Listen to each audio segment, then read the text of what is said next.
Study with Sanjeev sir YouTube channel पर आपका हार्दिक अभिनंदन है। आज हम लोग साइंस का 5वां चैप्टर देखेंगे जो कि प्रोजेक्टाइल चैप्टर है। तो वीडियो में बने रहिए। वीडियो अगर अच्छा लगे तो लाइक कीजिएगा, सब्सक्राइब कीजिएगा और शेयर कीजिएगा। तो इसका थोड़ा सा डिफिनेशन को जानेंगे और समझेंगे, उसके बाद ऑब्जेक्टिव लगाएंगे इसका।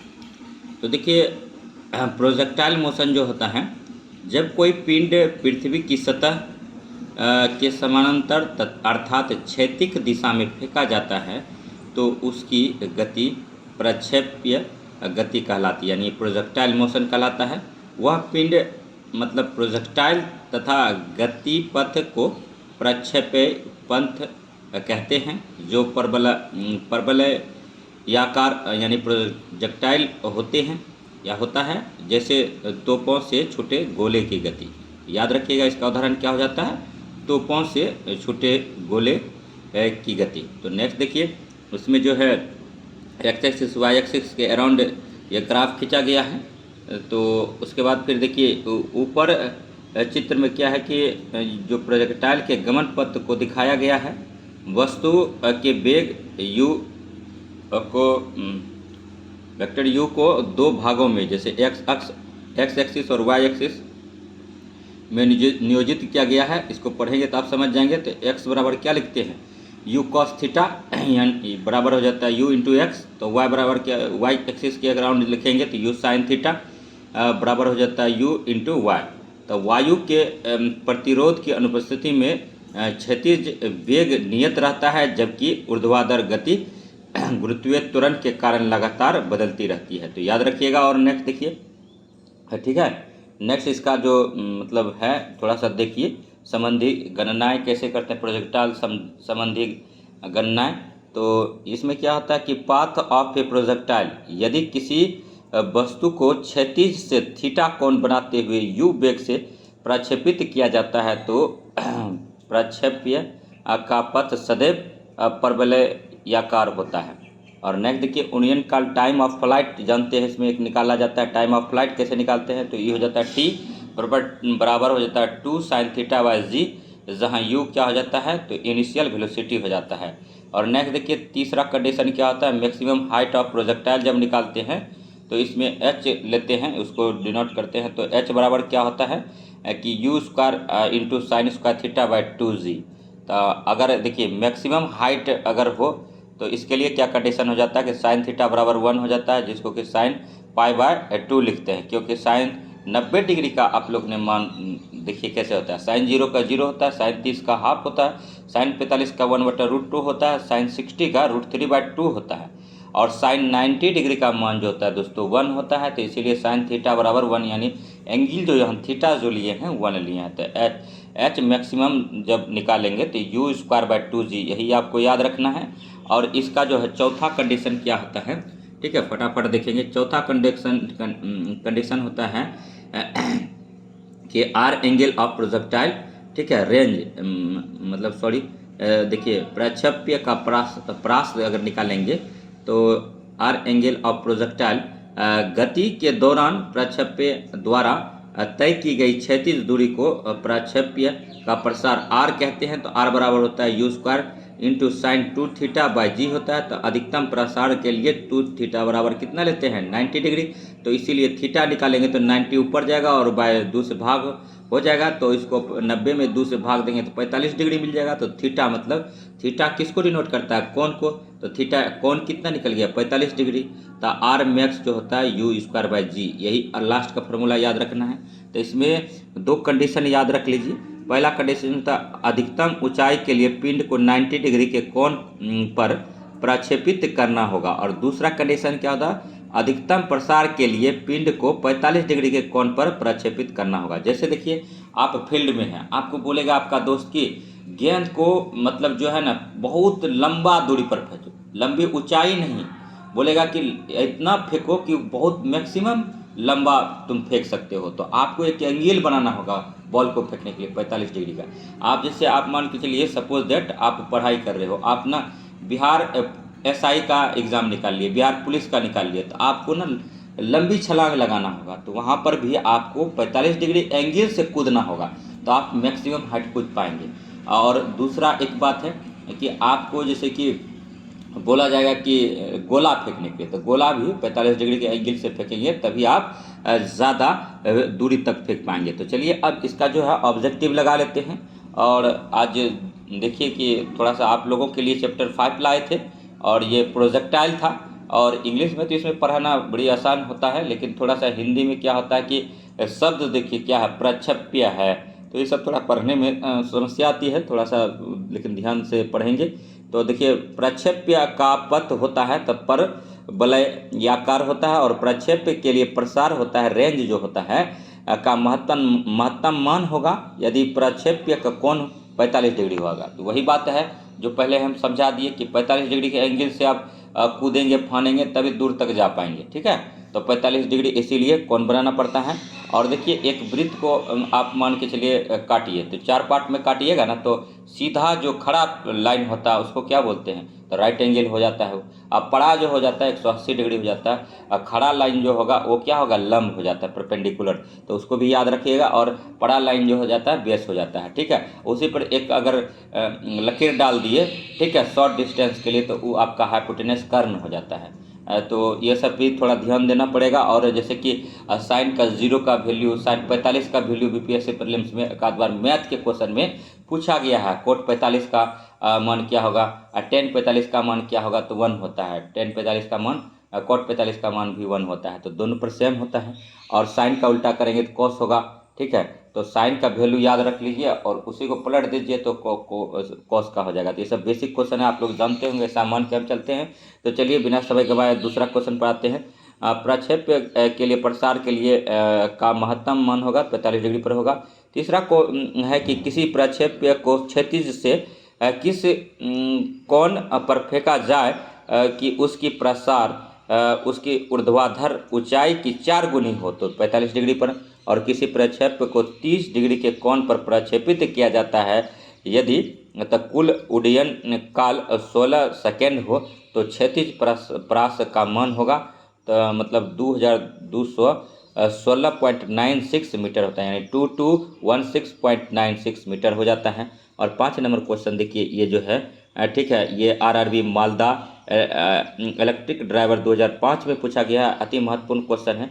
यदि H1 और H2 दो स्थिरांक में महत्तम ऊंचाई हो, जब क्षैतिज परास दोनों की स्थितियां में समान हैं, तो क्षैतिज प्रसार R तथा H1 और H2 में से संबंध होगा, तो R बराबर हो जाता है 4√h इंटू H2। तो अब आप लोग बताइए, आप लोग बोल रहे थे कि इजी क्वेश्चन पर आ रहे हैं, कहाँ गए इजी वाले। अब देखिए बनाइए, साइंस का क्वेश्चन आ गया है, आप बहुत इजी कर रहे थे कि सर इजी क्वेश्चन करा रहे हैं, बनाइए, न्यूमेरिकल सब आ गया। तो देखिए, दो बिंदुओं का भिन्न प्रक्षेप्य कोण के लिए क्षैतिज परास का मान बराबर होता है यदि दोनों कोणों का योग 90 डिग्री हो, यदि दोनों ही स्थितियों में महत्तम ऊंचाई 49 मीटर और 64 मीटर हो, तो क्षैतिज परास का मान होगा। तो इसको सॉल्व करके आप लोग भेजिए तो स्क्रीनशॉट, ठीक है। 224 मीटर होता है, हम सिर्फ यहाँ आंसर करा के निकल रहे हैं, ठीक है। देखिए 7 नंबर क्वेश्चन है, उड्डयन बल का मान क्या होगा, तो 20.4 सेकेंड होगा, क्योंकि बोर्ड पर तो हम पढ़ा नहीं रहे हैं, तो इसका डिटेल देंगे। तो देखिए 8 नंबर क्वेश्चन है, अधिकतम ऊंचाई का मान क्या होगा, तो 510 इंटू 2 मीटर होगा। और क्षैतिज परास का मान क्या होगा, तो 3534.79 मीटर होगा। और देखिए 10 नंबर है कि पृथ्वी पर टकराते समय कौन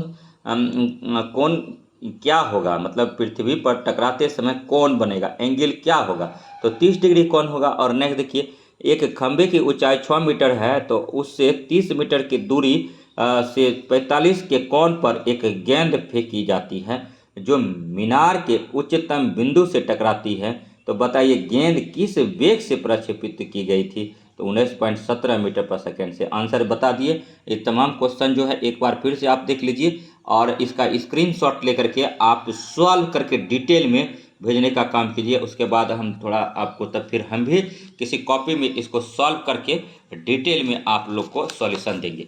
तो और दूसरे बात, किसी भी काम को करने से पहले ये मत सोच ले कि हल्का है, बच्चा की तरह सोच मत रखिए, कूदने फांदने मत लगिए, नहीं तो सब दिन कूदते फांदते रहिएगा, ठीक है। कोई भी चीज़ तैयार किया जाता है ना, तो थोड़ा सा क्वेश्चन कुछ लेवल इजी दिया जाता है, उसके बाद कुछ मॉडरेट दिया जाता है, मेरे बहुत सारे फ्रेंड हैं जो कि इस नोट्स के लिए मतलब जो है कि मतलब मैसेज कर रहे हैं कि सर नोट्स कैसे मिलेगा। देखिए, तो हम साफ दो टुक शब्दों में कह सकते हैं कि ये जो नोट्स है, ये नोट्स मतलब जो है हम खुद तैयार करवाए हैं। तो ये नोट्स फिलहाल जो है आप लोग को नहीं मिल सकता है। और ये नोट्स जो है मतलब हम क्या बोलेंगे कि डेली एक एक चैप्टर पढ़ाएंगे, और आप लोग कहिएगा तो पूरा मतलब डिटेल में शुरू से पढ़ाएंगे, एक भी लाइन नहीं छोड़ेंगे। और आप लोग अगर आप अपने से भी पढ़ के इसको समझ सकते हैं, उतना टाइम दिया जा रहा है, तो आप टेंशन नहीं लीजिए, आप बने रहिए और देखते रहिए। तो चैप्टर 6 नंबर कराएंगे आज, जिसका नाम है ग्रेविटेशन, जिसको बोलते हैं गुरुत्वाकर्षण। तो इसमें आप जानेंगे कैपिटल जी का वैल्यू क्या होता है, कैपिटल जी क्यों कांस्टेंट होता है, और स्मॉल जी का वैल्यू जो है वेरी करता है। ठीक है, तो उनके बारे में जानेंगे। स्मॉल जी का मान जो है बदलते रहता है। और नेक्स्ट देखिए, गुरुत्वाकर्षण किसे कहते हैं, आपसे पूछ देगा व्हाट इज ग्रेविटेशन, यानी गुरुत्वाकर्षण क्या होता है। तो ब्रह्मांड में प्रत्येक वस्तु में एक प्रकार का बल होता है जिसे वह दूसरी वस्तु को अपनी ओर आकर्षित करती है। इस आकर्षण बल को ही गुरुत्वाकर्षण कहते हैं। जैसे आप लोग जैसे कि देखे होंगे, एक स्कूल कॉलेज जाते होंगे तो एक बॉन्डिंग बन जाता है गर्ल्स और बॉयज में, तो वहाँ पर एक ना मतलब गुरुत्वाकर्षण ही होता है, विपरीत लिंग के प्रति गुरुत्वाकर्षण होता है वहाँ। ठीक है, और एक दूसरे को अप्रोच करते हैं। तो इसीलिए जैसे आप देखिएगा कि अभी फिलहाल क्या होगा कि बरसात का मौसम है। ठीक है, मेढक जो है वाक कोश द्वारा ठीक है टर्राता है। ठीक है, तो यह क्वेश्चन आएगा, आप लोग 1 to 5 में टीचर बन रहे हैं कि मतलब मेढक क्यों टर की आवाज़ निकलता है। तो जो होता है मादा मेढक निकालती है, नर को आवाहन देती है। ठीक है, मैथुन के लिए। तो ये भी आप रखेंगे, आप लोग मैच्योर हो गए, चीज़ों को समझने का कोशिश कीजिए। और मेढक का छोटा छोटा बच्चा होता है उसको क्या बोलते हैं, तो टेडपॉल बोलते हैं। उसी तरह से गुरुत्वाकर्षण अब आप लोग समझ गए होंगे कि गुरुत्वाकर्षण क्या होता है। तो पृथ्वी के पास भी गुरुत्वाकर्षण होता है। ठीक है, तो गुरुत्वाकर्षण के कारण क्या होता है, ब्रह्मांड में प्रत्येक वस्तु में एक प्रकार का बल होता है। मतलब गुरुत्वाकर्षण क्या है, एक फोर्स है एक टाइप का, जिसमें वह वस्तु दूसरे को अपनी ओर आकर्षित करता है। ठीक है, और इस आकर्षण बल को ही गुरुत्वाकर्षण कहते हैं। ठीक है, इजी वे में समझ गए। अब देखिए, गुरुत्वाकर्षण का सर्वाधिक नियम किन्हीं दो पिंड के बीच लगने वाला आकर्षण बल उनके द्रव्यमानों के गुणनफल के अनुक्रमानुपाती तथा उनके बीच की दूरी के वर्ग के व्युत्क्रमानुपाती होता है। यदि मान के चलिए कि m1 तथा m2 मास 1 और मास 2 दो कणों के दरम्यान हो और r उनके बीच की दूरी हो, r मतलब क्या हो, डिस्टेंस हो। ठीक है, m1 और m2। देखिए उसके बाद फिर दोनों के पास कुछ ना कुछ फोर्स है।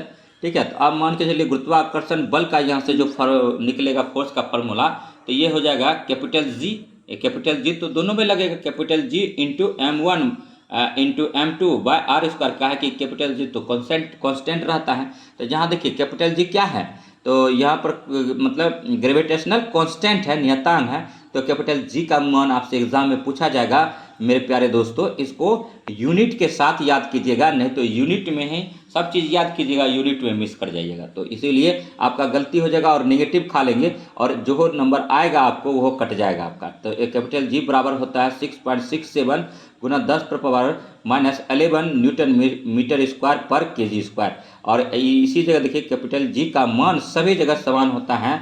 अति महत्वपूर्ण लाइन है, इस पर हम ट्रिपल टिक कर दिए हैं, कैपिटल जी का मान सभी जगह समान होता है, याद रखिएगा। और कैपिटल जी जो होता है सार्वत्रिक गुरुत्वाकर्षण नियतांक होता है, जिसको अंग्रेजी में ग्रेविटेशनल कांस्टेंट बोलते हैं। और नेक्स्ट देखिए, गुरुत्वीय त्वरण को जानिए। हम पहले ही बोले थे ये आप स्मॉल जी के लिए हम बात करेंगे। तो गुरुत्वीय त्वरण जो होता है, जिसको कहते हैं एक्सेलरेशन ड्यू टू ग्रेविटी, यह आकर्षण बल जिससे पृथ्वी किसी वस्तु को अपने केंद्र की ओर, कहाँ, तो अपने केंद्र की ओर खींचती है, उसे गुरुत्व बल कहते हैं। इस बल के कारण जो त्वरण उत्पन्न होता है उसे गुरुत्वीय त्वरण कहते हैं, जिसे स्मॉल जी द्वारा सूचित किया जाता है। तो इसमें देखिए गुरुत्वीय त्वरण में क्या होता है कि आकर्षण बल इसमें भी काम करता है, लेकिन किस ओर करता है, याद रखिएगा, सेंटर की तरफ करता है, केंद्र की ओर करता है, और उसे गुरुत्व बल कहते हैं। तो यहाँ तक तो ठीक हो गया कि गुरुत्व बल किसे कहते हैं। उसके बाद देखिए इसमें क्या होता है, गुरुत्व बल के कारण इसमें क्या होता है, त्वरण उत्पन्न हो जाता है। ठीक है, तो त्वरण त्वरण किसे कहते हैं, त्वरण समझिएगा तभी समझ पाइएगा। तो वेग परिवर्तन की दर को क्या कहते हैं, त्वरण कहते हैं। मतलब यहाँ पर क्या हुआ, वेग का परिवर्तन हो गया, उसे गुरुत्वीय त्वरण कहते हैं, जिसे स्मॉल जी द्वारा सूचित किया जाता है। देखिए ये सब समझाने के लिए ना बोर्ड का सहारा लेना पड़ता है, लेकिन समय कम है तो थोड़ा सा समझते चलिएगा। ठीक है, दिमाग को ओपन रखिएगा और सोच थोड़ा बड़ा रखिए। नैरो माइंडेड का रहिएगा, ज़िंदगी में कुछ भी नहीं कर पाइएगा। ठीक है, और उसके बाद उसी में लपेट के रह जाइएगा। ठीक है, अतः गुरुत्वीय त्वरण दो चीज़ तो कभी भी इंसान के अंदर नहीं आना चाहिए, एक अहम, दूसरा मतलब संकुचित सोच। इस दोनों चीज़ से जो निकल गया वही आदमी ज़िंदगी में सक्सेस है, चाहे जो भी काम कर रहा हो। और दूसरी बात है, कोई भी काम कीजिए उसमें खुशी होना चाहिए। जिस काम में खुशी नहीं है उसको तुरंत क्विट करना चाहिए, छोड़ के निकल जाना चाहिए। अगर आपको यह लगता है कि नहीं यहाँ पर पढ़ाई वाली बात नहीं होता, फालतू बात होता है, तो यहाँ से तुरंत सब्सक्राइब किए हैं तो अनसब्सक्राइब कीजिए और निकलिए। ठीक है, उसके बाद अगर आपको लगता है कि नहीं यहाँ फ़ायदा वाला बात है तो आप ठीक है जुड़िए। ठीक है, और फालतू का टाइम बर्बाद नहीं कीजिए, नहीं तो आज यह बर्बाद कीजिएगा, किसी प्रकार टीचर बन भी जाइएगा तो वहाँ स्कूल के बच्चों के साथ खिलवाड़ कीजिएगा। ठीक है, गुरुत्वीय त्वरण स्मॉल जी बराबर होता है Gm/r²। और स्मॉल जी पहले ही बोले थे, यहाँ पर वैल्यू रटिए इसका। ठीक है, या समझिए 9.8 मीटर पर सेकेंड स्क्वायर।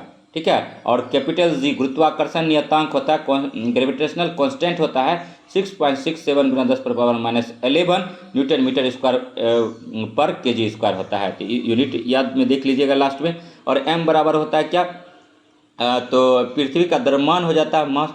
तो ये देखिए अर्थ का जो हो जाता है, ठीक है, अर्थ का ये मास है, कैपिटल M इसको बोलते हैं। तो इसका जो है 5.98 गुना 10⁻24 केजी है। तो पृथ्वी का द्रव्यमान अगर कोई पूछ दे, एग्जाम को अगर टफ करेगा तो आप याद रख लीजिए यहाँ से 5.98 गुना 10⁻24 केजी। और रेंज देखिए R डिनोट करते हैं, अर्थ का जो मतलब त्रिज्या होगा, रेडियस होगा, यानी कभी कभी पूछ लेता है कोई अच्छा अगर फिजिक्स का जानकार होगा तो कहेगा अर्थ का रेडियस क्या होता है, तो उसके बाद ना आप तारा गिनते रहिएगा। ठीक है, तो इसीलिए अर्थ का जो रेडियस है वो होता है 6.38 गुना 10⁻6 मीटर। ठीक है, तो अब स्मॉल जी के बारे में जानते हैं। यहाँ से क्वेश्चन भर भर के एग्जाम में पूछा जाता है, चाहे आप कोई भी एग्जाम दें तो स्मॉल जी का मान में परिवर्तन होता है, इसीलिए स्मॉल जी का मान वनस्पति कैपिटल जी के पूछता है। कैपिटल जी का मूल आप लोग जेई का एग्ज़ाम या फिर सेक्शन सीनियर सेक्शन इंजीनियर का एग्ज़ाम या लोको पायलट का एग्ज़ाम या टेक्नीशियन जहाँ फिर एलपी का एग्ज़ाम देते होंगे तो वहाँ ज़्यादा पूछा जाता है। और स्मॉल जी का जो है बीपीएससी हुआ, पीसीएस एग्ज़ाम है, यूपीपीसीएस, और उसके बाद फिर छोटे छोटे एग्ज़ाम में एसएससी वगैरह में पूछा जाता है। तो टीचर में भी संभावना है कि आ सकता है, तो इसको जानिए।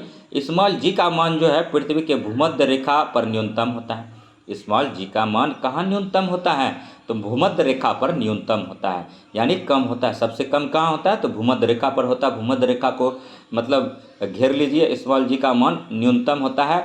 और वहाँ पर ठीक है जो है आप कलर कर लीजिए ताकि ठीक है कि, और अगर नोट्स बना रहे हैं तो स्मॉल जी का मान पृथ्वी के भूमध्य रेखा पर न्यूनतम होता है। एक क्वेश्चन को जब 2-3 बार पढ़ा जाए तो समझिए कि ज़्यादा फोर्स किया जा रहा है कि किसी तरह से आपके दिमाग में वो सेट हो जाए या याद हो जाएगा, या फिर आप पहले से अगर साइंस का स्टूडेंट है तो निसंदेह आपको याद हो जाएगा। लेकिन यहाँ पर सभी तरह का स्टूडेंट जुड़ा हुआ है, कुछ तो बीटेक किए हुए हैं और कुछ जो है एकदम सिंपल पढ़ाई किए हुए हैं, तो उनके लिए थोड़ा सा टफ हो जाता है। और कुछ जो मतलब फीमेल कैंडिडेट हैं उनको तो साइंस पल्ले ही नहीं पड़ता है, कुछ को जो ग्रामीण पृष्ठभूमि से हैं, और कुछ हैं जो कि बहुत इंटेलिजेंट हैं। हम एलिगेशन नहीं लगा रहे हैं, कहा कि इस बार यूपीएससी का लगातार टॉपर देखिए फीमेल कैंडिडेट ही हैं। तो स्मॉल जी का मान पृथ्वी के ध्रुव पर महत्तम होता है, ये भी याद रखिएगा। तो स्मॉल जी का मान महत्तम कहाँ होगा, यानी मैक्सिमम कहाँ होगा, तो ध्रुव पर होगा, याद रखिएगा ध्रुव पर होगा। और पृथ्वी की सतह से ऊपर या नीचे जाने पर स्मॉल जी का मान घटता है, याद रखिएगा। आप धरती के पूरा नीचे जाइए, ठीक है, तो स्मॉल जी का मान घटेगा। धरती से पूरा ऊपर जाइए तो स्मॉल जी का मान घटेगा। और नेक्स्ट देखिए चंद्रमा पर क्या होता है, स्मॉल जी का मान 1/6 हो जाता है, इसको भी आप लोग याद रखिए। और नेक्स्ट देखिए पृथ्वी की घूर्णन गति बढ़ने पर स्मॉल जी का मान कम हो जाता है। पृथ्वी की घूर्णन गति बढ़ने पर स्मॉल जी का मान कम हो जाता है और पृथ्वी के घूर्णन गति घटने पर जी का मान बढ़ जाता है और पृथ्वी के केंद्र पर जी का मान शून्य होता है। पृथ्वी के केंद्र पर स्मॉल जी का मान शून्य हो जाता है। और नेक्स्ट देखिए, चंद्रमा पर किसी पिंड का भार पृथ्वी पर उसके भार का 1/6 गुना होता है। और नेक्स्ट देखिए 2 नंबर है, पृथ्वी की उपेक्षा चंद्रमा का द्रव्यमान लगभग 1/81 यानी 1/81 होता है। तो ये तमाम जानकारी को आप एक जगह नोट करके अगर आप जहां सोचे हैं वहां चिपका दीजिए। अगर याद हो गया पहले से तो बढ़िया है, लेकिन एक बार फिर रिपीट करा देते हैं कि भूमध्य रेखा पर स्मॉल जी का मान न्यूनतम होगा यानी मिनिमम होगा और स्मॉल जी का मान ध्रुव पर जो है मैक्सिमम होगा, ध्रुव पर मैक्सिमम होगा, ध्रुव पर मैक्सिमम होगा। और 9th क्लास का एनसीईआरटी अगर उठाएंगे साइंस का तो वहाँ पर आप डिटेल में दिया गया है, तो आप चाहते हैं तो 9th क्लास का एनसीईआरटी पढ़ के आप समझ सकते हैं चीज़ों को। पृथ्वी की सतह के ऊपर या नीचे जाने पर स्मॉल जी का मान घटता है, पृथ्वी की घूर्णन गति बढ़ने पर स्मॉल जी का मान कम हो जाता है। और इसके बाद देखिए, पृथ्वी की घूर्णन गति घटने पर स्मॉल जी का मान बढ़ जाता है। तो जरा सोचिए कि पृथ्वी पर स्मॉल जी होता ही नहीं, तब क्या पृथ्वी का क्या कंडीशन होता है, कमेंट कीजिएगा, ठीक है।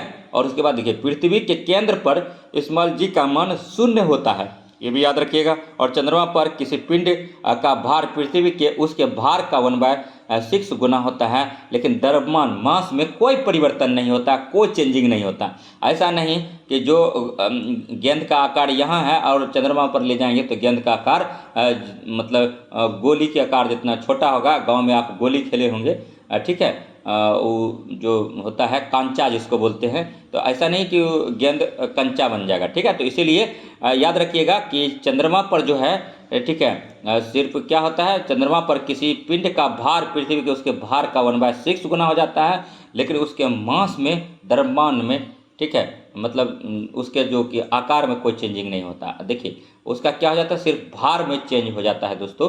और नेक्स्ट देखिए, दूसरा क्वेश्चन है, पृथ्वी की उपेक्षा चंद्रमा का द्रव्यमान लगभग 1/81 होता है। और नेक्स्ट देखिए, अगर कहीं कोई चीज़ मिस्टेक हो जाए तो आप लोग कमेंट करके लिखिएगा, उसको फिर से सुधार करने की मतलब काहे कि हम भी इंसान हैं, ठीक है, इंसान से गलती होता है, बाय मिस्टेक साइंस है, अगर गलती हो जाए तो आप लोग तुरंत कमेंट कीजिएगा, ठीक है। उसके बाद देखिए, भारहीनता, जब कोई पिंड किसी भार मापक यंत्र पर अपना भार शून्य प्रदर्शित करता है तो उसे भारहीनता कहा जाता है तथा इस गुण को भारहीनता कहते हैं। और एक हम गारंटी के साथ कह सकते हैं, आप डिबिया बार के खोज लीजिए, ये बुक आपको मार्केट में नहीं मिलेगी, ठीक है। उसके बाद फिर अगर मिल जाएगा तो आप स्क्रीनशॉट लेकर के इसका कवर पेज भेजिए, ठीक है।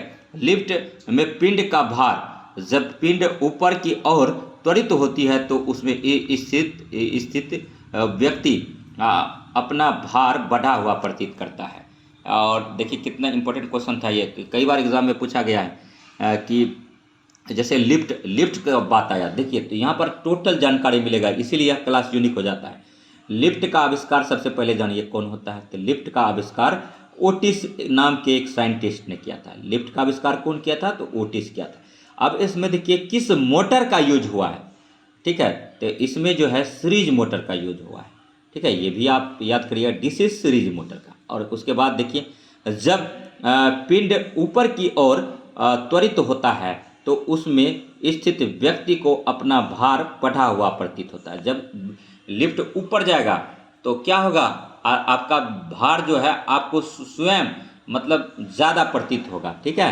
उसके बाद यदि व्यक्ति का द्रव्यमान m हो तथा लिफ्ट का ऊपर की ओर त्वरण a हो तो इस अवस्था में व्यक्ति का भार हम लोग कैसे निकालेंगे, तो इसमें जो कैपिटल जैसे W बराबर mg प्लस ma अगर करेंगे तो यहाँ से आपका जो है, यदि व्यक्ति का द्रव्यमान m हो तथा लिफ्ट के ऊपर की ओर त्वरण a हो तो आप आसानी से आप निकाल सकते हैं, ठीक है, वेट। उसके बाद देखिए दूसरा कंडीशन हो जाता है, जब लिफ्ट नीचे की ओर त्वरित होती है तो व्यक्ति को अपना भार घटा हुआ प्रतीत होता है, ठीक है। जब नीचे आएंगे तो एक्सेलेटर से जाते हैं, अगर मेट्रो में आप गए होंगे, मेट्रो सिटी आप लोग घूमे होंगे तो निसंदेह आप देखे होंगे, या फिर मॉल वगैरह में एक्सेलेटर लगा रहता है, तो उसमें भी डीसी सीरीज मोटर का यूज होता है। और जो आप लोग तो जब मान के चलिए जब लिफ्ट नीचे की ओर त्वरित आती होगी तो व्यक्ति को अपना भार घटा हुआ प्रतीत, आप लोगों को घटा हुआ प्रतीत मालूम होता होगा। यदि नीचे आते समय लिफ्ट का त्वरण ए हो तो व्यक्ति का भार W बराबर mg माइनस ma हो जाता है। और एक बात साइंस है, science day to day life का चीज़ है, इसको सिर्फ पढ़िए मत, इसको समझने के लिए फील करने की ज़रूरत है। और नेक्स्ट देखिए तीसरा नंबर है, जब लिफ्ट एक समान वेग से ऊपर या नीचे आती है तो व्यक्ति को अपने भार में कोई परिवर्तन प्रतीत नहीं होता है, अर्थात W बराबर mg हो जाता है। और नेक्स्ट देखिए 4 नंबर कंडीशन है, यदि नीचे सब क्वेश्चन है, ठीक है, किसी को आप मतलब इग्नोर करके नहीं चल सकते हैं, सबको दिमाग में बैठाना है और जो जिसको समझ में नहीं आ रहा है वो याद कर लें। एक क्या कि समय बहुत कम है, अगर क्वेश्चन साइंस का टफ होगा तो यहाँ से निसंदेह आपको गुरुत्वाकर्षण ग्रेविटेशन चैप्टर से क्वेश्चन दिखेगा और आप फंस जाएंगे। ठीक है, जब लिफ्ट एक समान वेग से ऊपर या नीचे आती है तो व्यक्ति को अपने भार में कोई परिवर्तन प्रतीत नहीं होता है, अर्थात W बराबर mg होता है। और 4 नंबर है, यदि नीचे उतरते समय लिफ्ट की डोरी टूट जाए तो वह मुक्त पिंड की तरह गुरुत्वीय त्वरण से नीचे गिरती है। और देखिए ये जो है, ठीक है, काफ़ी अच्छा क्वेश्चन का कलेक्शन इसमें दिए हैं हम, ठीक है। यदि नीचे उतरते समय लिफ्ट की डोरी टूट जाए तो वह मुक्त पिंड की तरह गुरुत्वीय त्वरण से नीचे गिरती है, इस अवस्था में व्यक्ति को अपना भार शून्य प्रतीत होता है। और नेक्स्ट देखिए 5 नंबर कंडीशन है, यदि नीचे गिरते समय लिफ्ट का गुरुत्वीय त्वरण से अधिक हो तो व्यक्ति लिफ्ट की सतह से उठकर उसकी छत पर जा लगेगा, यानी मतलब उसका सिर जो है मतलब छत से टकरा जाएगा, तो याद रखिएगा। और नेक्स्ट देखिए छोटा सा अब है थ्योरी, इसके बाद फिर ऑब्जेक्टिव कराएंगे, तो वीडियो में बने रहिए। कृत्रिम उपग्रह के बारे में जान लिए कि आर्टिफिशियल सैटेलाइट, तो एक क्वेश्चन यहाँ आता है, कृत्रिम उपग्रह जो है, ठीक है, किस मंडल में हम लोग स्थापित करते हैं, तो आयन मंडल में करते हैं मेरे प्यारे दोस्तों। और 5 तरह का मंडल होता है, क्षोभ मंडल में सभी प्रकार की मौसमी घटनाएं घटित होती है, इसका रेंज जो होता है 8 से 18 किलोमीटर होता है। लेकिन बीपीएससी पूछा था कि इसका औसत रेंज क्या होता है, तो इसका औसत रेंज 13 किलोमीटर होता है। ये ज्योग्राफी का कॉन्सेप्ट था, इसको साइंस से जोड़ के हम करा रहे हैं। उसके बाद पूछता है ओजोन परत O3 जिसको बोलते हैं, सूत्र होता है, ओजोन परत किस मंडल में पाया जाता है, तो स्ट्रेटोस्फीयर समताप मंडल में पाया जाता है। और ओजोन परत जो है उसकी मोटाई जब कम हो जाती है तो वही मोटाई कम होने की प्रक्रिया का साइंटिस्ट ने नाम दे दिया है कि ओजोन परत में छेद हो गया। और उसके बाद फिर ये कहाँ देखा गया, तो अंटार्कटिका में देखा गया, अंटार्कटिका में देखा गया, याद रखिएगा, अंटार्कटिका में नहीं देखा गया, अंटार्कटिका के ऊपर देखा गया था।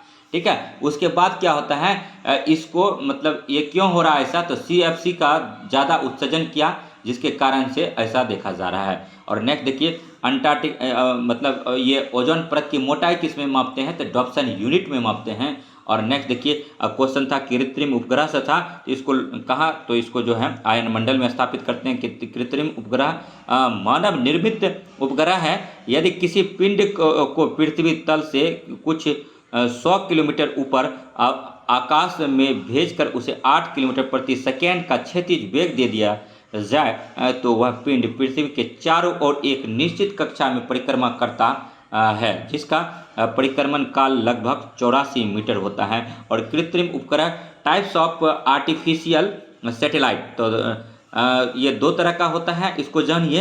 एक कक्षीय उपग्रह होता है, ठीक है, और दूसरा भू स्थिर उपग्रह होता है। और तो ये देखिए कक्षीय उपग्रह पृथ्वी के चारों ओर परिक्रमा करते रहते हैं, जबकि भू स्थिर उपग्रह पृथ्वी के किसी स्थान में के सापेक्ष स्थिर रहते हैं, इसीलिए इन्हें भू स्थिर उपग्रह कहते हैं। तो यहाँ से भी क्वेश्चन पूछेगा तो बन जाएगा अब देखिए उपग्रह की कक्षीय चाल क्या होती है, माना कि M द्रव्यमान एक उपग्रह है तो R क्या हो जाता है, इसका त्रिज्या हो जाता है, रेडियस हो जाता है, और त्रिज्या के वृत्तीय मार्ग पर VO वेग से मतलब पृथ्वी की परिक्रमा कर रहा है। तो कंडीशन क्या होगा थोड़ा इसको भी देख लीजिए, उसके बाद फिर ऑब्जेक्टिव पर आएंगे।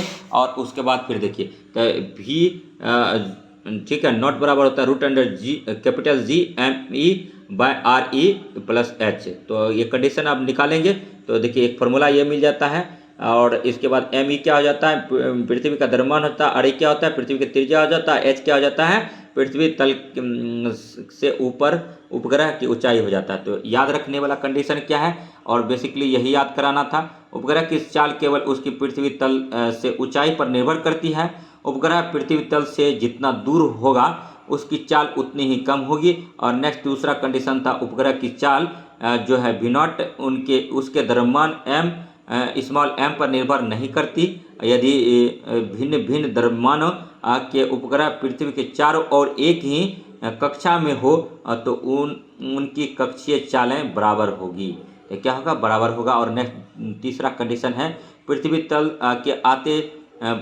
तल के अति निकट चक्कर लगाने वाले उपग्रह की कक्षीय चाल लगभग 8 किलोमीटर पर सेकेंड होता है। और उपग्रह का परिक्रमण काल period of revolution of A satellite, उपग्रह अपनी कक्षा में पृथ्वी का एक चक्कर जितने समय में लगाता है उसे ठीक है उसका परिक्रमण काल कहते हैं। अतः जो है परिक्रमण काल टी बराबर क्या हो जाता है, कक्षा का परिधि बटा कक्षीय चाल बराबर क्या होता है 2πr बटा वी नॉट हो जाता है। और टाइम पीरियड जब टी निकालेंगे तो 2π क्या होता है R E plus small H by V naught होता है। तो यहाँ पर याद रखने वाला क्या है, ठीक है, कि उपग्रह का परिक्रमण काल भी उसके द्रव्यमान पर ना निर्भर होकर पृथ्वी तल के ऊंचाई पर निर्भर करता है। इंपॉर्टेंट है, इसको रट लीजिए, याद कर लीजिए। और ये देखिए, पृथ्वी के अति निकट चक्कर लगाने वाले उपग्रह का परिक्रमण काल 84 मिनट का होता है। और भू स्थिर उपग्रह क्या होता है, ठीक है, यह एक ऐसा उपग्रह है जिसका परिक्रमण काल 24 घंटे है, अर्थात पृथ्वी के परिक्रमण काल के बराबर होता है, तथा जो पृथ्वी तल से 36,000 किलोमीटर की ऊंचाई पर स्थित रहकर पृथ्वी के कक्ष के लंबवत तल में पश्चिम से पूर्व की ओर पृथ्वी की परिक्रमा करता है। और नेक्स्ट देखिए, पलायन वेग, इसके वेलोसिटी, इस पर ट्रिपल टिक मारिए, यहाँ से क्वेश्चन आपको आएगा।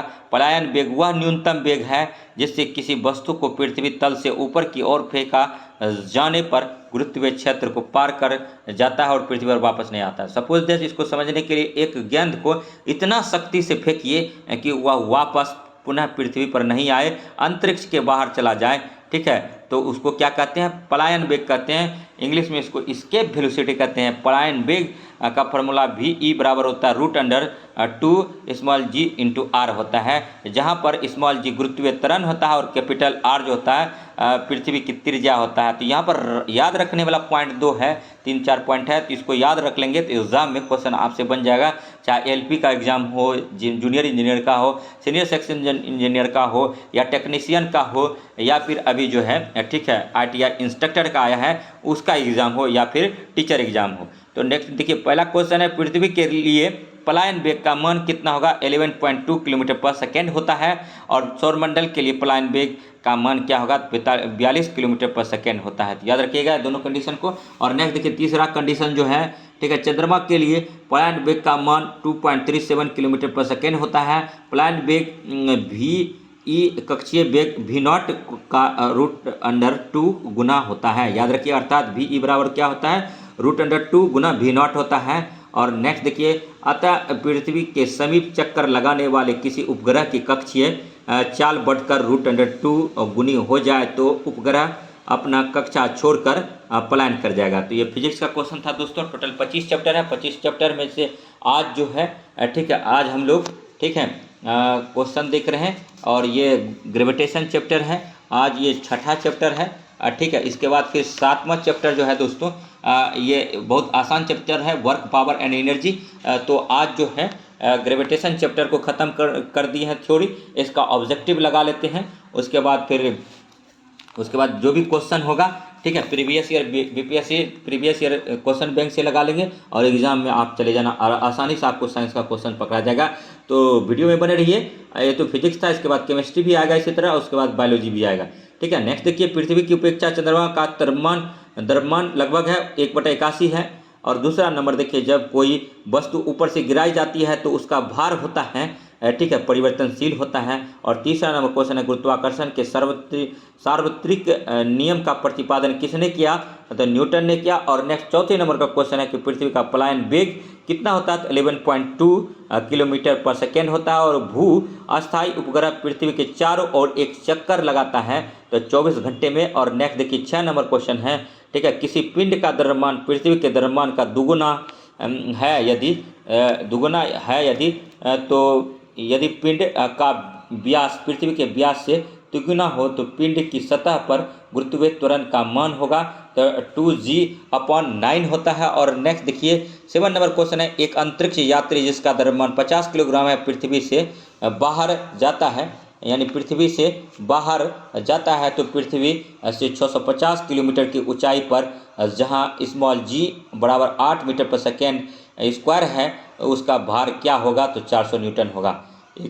इसको आप लोग अगर साइंस का न्यूमेरिकल सॉल्व करते हैं तो सॉल्व करके भेजने का कोशिश कीजिए, ठीक है। और इसके लिए फ़ोन नंबर है मेरा, फ़ोन नंबर ले लीजिए 7838269744 पर आप लोग व्हाट्सएप नंबर है, इस पर आप कीजिए व्हाट्सएप। और देखिए नेक्स्ट 8 नंबर है, भूमध्य रेखा से ध्रुवों की ओर जाने पर गुरुत्वीय त्वरण का मान बढ़ता जाता है। और नेक्स्ट देखिए 9 नंबर है, 9 नंबर क्वेश्चन है, एक लिफ्ट समान वेग से ऊपर जा रही हो तो उसमें स्थित व्यक्ति का भार अपरिवर्तित रहेगा। और 10 नंबर है, चंद्रमा पर वायुमंडल ना होने का कारण पलायन वेग है, चंद्रमा पर वायुमंडल ना होने के कारण पलायन है। और नेक्स्ट देखिए चंद्रमा पर जो है ना एक दूसरे का आवाज़ नहीं सुना जा सकता है, ये भी क्योंकि वहाँ पर मीडियम नहीं है, वहाँ पर जो है मीडियम नहीं है।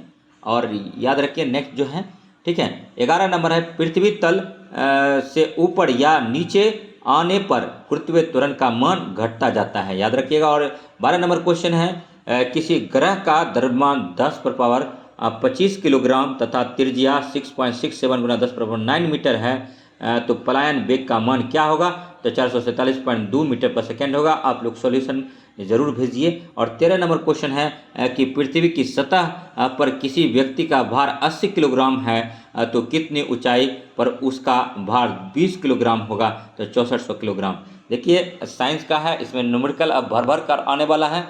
आप लोग अगर बोलेंगे कि न्यूमेरिकल सर मत कराओ तो मतलब एक फुल तो डिटेल सॉल्यूशन तो हम नहीं दे रहे हैं, लेकिन इसका क्वेश्चन दे रहे हैं, आंसर दे रहे हैं, जहाँ समझाने लायक चीज़ है वहाँ समझा दे रहे हैं। तो बात यह है कि देखिए अगर आप लोग चाहेंगे तो इसको स्किप कर देंगे, हटा देंगे। और आप लोग अगर बीपीएससी यकीनन अगर सवाल को हार्ड किया तो क्या स्थिति होगा आप लोग कीजिए। आप ही लोग बोल रहे थे कि सर ये बच्चा वाला क्वेश्चन है तो इसीलिए थोड़ा सा अब बड़ा वाला क्वेश्चन ला दिए हैं, आप लोग सॉल्व कर करके इसीलिए व्हाट्सएप नंबर भी दिए हैं, उस पर आप लोग फ़ोटो क्लिक करके भेज सकते हैं। 14 नंबर है, किसी मनुष्य का भार पृथ्वी पर यदि 600 न्यूटन है तब चंद्रमा पर उसका भार लगभग कितना होगा? तो 100 न्यूटन होता है। देखिए RRB metro rail Mumbai ASM 2004 में पूछा गया था ये क्वेश्चन। और 15 नंबर है, किसी वस्तु का भार पृथ्वी के सतह पर W न्यूटन है, उसका भार पृथ्वी की त्रिज्या के आधी के बराबर ऊंचाई पर होगा तो 2W/3 हो जाता है। और नेक्स्ट देखिए 16 नंबर है, एक लिफ्ट में किसी व्यक्ति का प्रत्यक्ष भार वास्तविक भार से कम होता है जब लिफ्ट जा रही हो तो त्वरण के साथ नीचे आ रही हो, याद रखिएगा। और नेक्स्ट है, अगर एक व्यक्ति का द्रव्यमान पृथ्वी पर 60 किलोग्राम है तो चांद पर उसका द्रव्यमान कितना होगा? तो 60 किलोमीटर होगा, ठीक है। द्रव्यमान में कोई चेंजिंग नहीं होता है, यही तो हम पहले आपको बता दिए थे, समझा दिए थे। नेक्स्ट है 18 नंबर क्वेश्चन, वह बल जिसके द्वारा कोई पिंड पृथ्वी के केंद्र की ओर आकर्षित होता है तो कहलाता है गुरुत्वाकर्षण बल कहलाता है। 19 नंबर क्वेश्चन है, किसी पिंड का गुणधर्म जो विश्व में अपनी स्थिति के स्वतंत्र हैं तो उसे कहते हैं साहित्यिक कहते हैं। और नेक्स्ट देखिए लास्ट इस सेशन का क्वेश्चन है इस चैप्टर का, ठीक है, लास्ट क्वेश्चन है कि जब किसी वस्तु को विषुवत रेखा से ध्रुवों की ओर ले जाया जाता है तो उसका भार बढ़ता है, याद रखिएगा। और नेक्स्ट जो है अब छठा नंबर टॉपिक जो है दोस्तों, छठा नंबर टॉपिक देख लीजिए, अब बड़ी इंपॉर्टेंट होने वाला है। चैप्टर 7 है कार्य, ऊर्जा और शक्ति, आपका चैप्टर है 9th क्लास और 8th क्लास में, आप उसको पढ़ के रखिएगा। उसके बाद फिर हम NCERT में, उसके बाद फिर आपको, जिसमें इसमें जो कार्य का डेफिनेशन क्या होता है, व्हाट इज़ वर्क, उसके बाद फिर आपका, ठीक है, कार्य कौन सी राशि है, 3 तरह की राशि होती है, स्केलर क्वांटिटी, वेक्टर क्वांटिटी और टेंसर क्वांटिटी। कार्य कौन सा राशि है, जैसे अदिश राशि है, इसका बीमा क्या है, ठीक है, डायमेंशन क्या है, और नेक्स्ट देखिए तो इसका यूनिट क्या है, इसका सीजीएस यूनिट क्या है, और एसआई यूनिट क्या है, और इसका एफपीएस यूनिट क्या है। तो इस तरह से क्वेश्चन आपको बनाते हुए, ठीक है, उसके बाद फिर जो है आपको ऑब्जेक्टिव कराएंगे। और वीडियो अगर अच्छा लगेगा तो लाइक कीजिए, सब्सक्राइब कीजिए और शेयर कीजिए। अगर बोलिएगा कि नहीं सर, ठीक है, डायरेक्ट जो है स्पीडी से करा दीजिए, तो हम स्पीडी से आपको करा देंगे। इतना हार्ड कराने की क्या ज़रूरी है, इसका लेवल थोड़ा हाई है दोस्तों। ये जो है टेक्निकल एग्ज़ाम में जो पूछा जाता है उसका क्वेश्चन है, ठीक है। यहाँ से क्वेश्चन जो है, जब क्वेश्चन साइंस का हार्ड करेगा तो निसंदेह क्वेश्चन यहीं से आएगा। और नहीं तो अगर आप स्पीडी सिर्फ कर लेते हैं, रेलवे का प्रीवियस ईयर है उसको सॉल्व कर लेते हैं, तो आपका एक भी क्वेश्चन नहीं छूटेगा। लेकिन कुछ व्यक्ति जो हैं उसका लेवल ज़्यादा है, वो तुरंत कोई भी चीज़ को अगर उसका अकॉर्डिंग उसको लगता है कि अरे ये नहीं आएगा, तो कमेंट कर देते हैं कि बच्चा वाला क्वेश्चन। मानते हैं आपकी पढ़ाई अच्छी हुई होगी, अच्छे स्कूल से आप पास आउट होंगे, ठीक है, और आपका हम सम्मान करते हैं, ठीक है, कि आप अपना कंपैरिजन सब स्टूडेंट से नहीं कर सकते हैं। कितनों को पता होगा कि 1 HP बराबर 746 वाट है, कितना अभी भी नहीं जानते होंगे। 1 वाट बराबर 1 जूल पर सेकेंड होता है। ये देखिए जूनियर इंजीनियर के एग्जाम में पूछा गया, एक बार ने कई बार पूछा गया है। अगर प्रीवियस ईयर का क्वेश्चन लगाएंगे जूनियर इंजीनियर वगैरह का, तो टेक्निकल का 1 किलो वाट बराबर क्या होता है, 1000 वाट बराबर 1000 जूल पर सेकेंड होता है। 1 किलो वाट घंटा आपसे पूछ देगा कितना जूल सेकेंड के बराबर होता है, 3.6 × 10⁻6 जूल सेकेंड के बराबर। तो ये सब टोटल क्वेश्चन हम कराएंगे दोस्तों। तो मिलते हैं नेक्स्ट वीडियो में, तब तक के लिए धन्यवाद। जय हिंद, जय भारत। काफ़ी लंबा हो गया, तो मिलते हैं नेक्स्ट वीडियो में, तब तक के लिए धन्यवाद। बने रहिए, जुड़े रहिए। और आप किस टॉपिक पर वीडियो चाहिए तो कमेंट कीजिए। फिजिक्स तो हम पढ़ा ही रहे हैं, और अब जो है मिसलेनियस साइंस का टेस्ट भी दे रहे हैं। तो मिलते हैं नेक्स्ट वीडियो में, उसके बाद प्रैक्टिस सेट भी करवा रहे हैं। तो मिलते हैं नेक्स्ट वीडियो में, तथा जुड़े रहिए और चैनल को सब्सक्राइब कीजिए।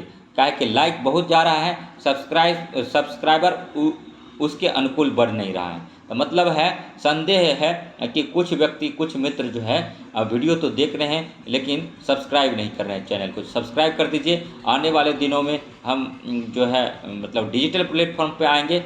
तत्काल जो है हम सीख रहे हैं, जो गलतियां हैं, जो कमियां हैं, उसको दूर करने का कोशिश कर रहे हैं, और आप लोग उसको नोटिस करने का काम कीजिए। अब ऐसा नोटिस मत कीजिए कि डिमोटिवेट कर दीजिए, ठीक है, किसी को प्रोत्साहित कीजिए, किसी को ऐसा मत बोल दीजिए कि हाँ, तो सब जानता है कि बीपीएससी हार्ड एग्जाम होगा, लेकिन किसी को आप इतना प्रताड़ित कीजिएगा, इतना आप बोलिएगा कि नहीं होगा नहीं होगा, तो ऐसा ना हो कि वो कंपटीशन पहले देने से पहले छोड़ के भाग जाए।